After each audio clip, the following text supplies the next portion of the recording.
Today, we're playing a game within a game. Gameception. First, I want you to pick your favorite word to win. Then I want you to guess the number of times it's going to come up during this video. Good luck, have fun.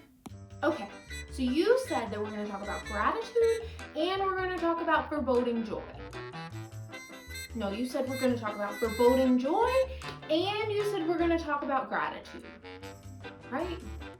Why are we talking about both? I don't understand. Why are we talking about two in one video and not separating them? This doesn't make any sense to me. That's a really great question. So the reason that we talk about gratitude in the same video that we're talking about foreboding joy is because the antidote to foreboding joy is to practice gratitude. And what that means is that you actually have to say your gratitude either out loud and show appreciation to others, or you have to sit and think about the things that you're grateful for in your head in that moment.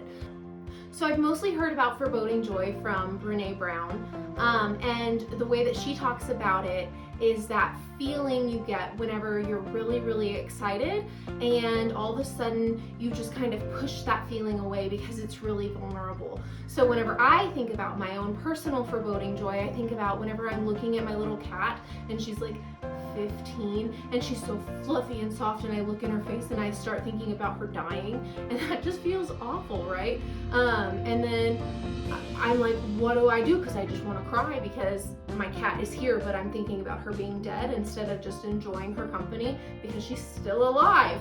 So that is foreboding joy. What we want to do in this challenge though is recognize people who are not foreboding joy, recognize when they're just expressing joy and happiness and not pushing it away, or if people are foreboding joy and then being nope, we're not going to go down that path, we're going to express joy anyway, or if they practice gratitude, which is the next thing we're going to talk about.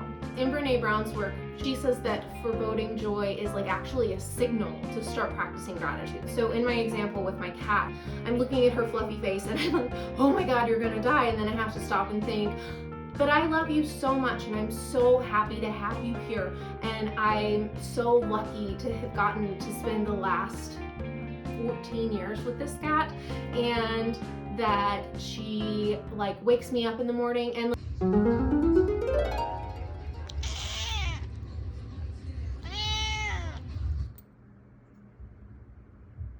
I'll be like, oh my gosh, I love that I get to pet you, and I love that you purr so loud, and I love it whenever you bring your little ball down the stairs, and you've been so wonderful to have in my life, and I can't imagine my life without you, but I also recognize that that's part of life, and I'm just grateful that I have you right now. My cat comes and steals my food, and I know it's terrible to let your cat come up and be all in your face while you're eating, and some people hate it.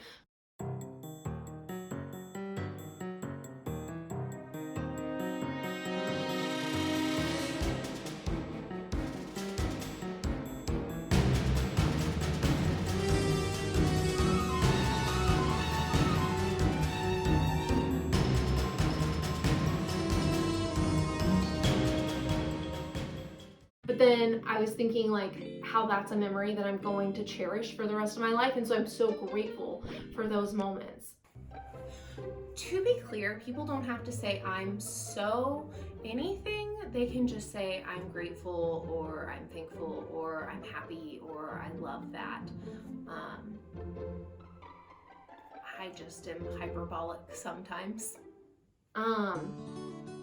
And so a lot of times it's the things that we sometimes are annoyed by, but if we've ever lost someone or lost something, that we can practice gratitude for the things that we're going to remember. When you forebode joy, we're going to stop and practice gratitude in that very moment, to think of all the things that we're so happy to have, so that we don't keep going down that foreboding joy rabbit hole, because whenever we don't practice joy, it doesn't save us from anything. A lot of times we're pushing away our joy because we're afraid that we'll be hurt even more later. But the truth and the research shows that we won't hurt less later. Just because we had joy now, we'll actually regret that we didn't have more joy if we forebode it. So that's the reason that we practice gratitude in those moments, and a lot of us just didn't know that that's what we're supposed to do. So go out there and practice the hashtag not foreboding joy challenge and the hashtag gratitude challenge, and I wish you a lot of luck. How'd you do on the guessing game? Carson, are you okay? No! If you did as bad as whatever Carson did, don't worry. You still have a chance. Go out there and do the hashtag foreboding joy and hashtag gratitude challenge and see if you can do better this time.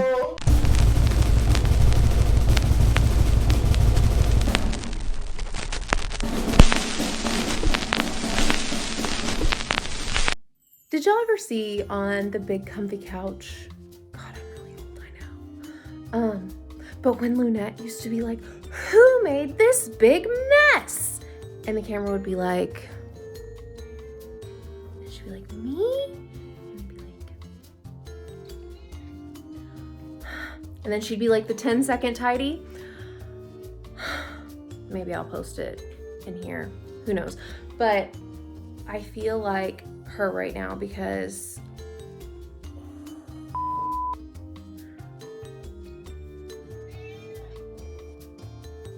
I'm gonna have to do the 10-second tidy. It doesn't even end there, y'all.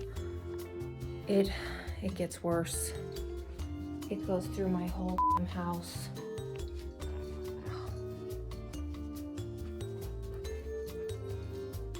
It's everywhere. I got so much to clean. Like, I did finally get a housekeeper, but I gotta clean this before the housekeeper gets here because they're gonna fire me on their first time here.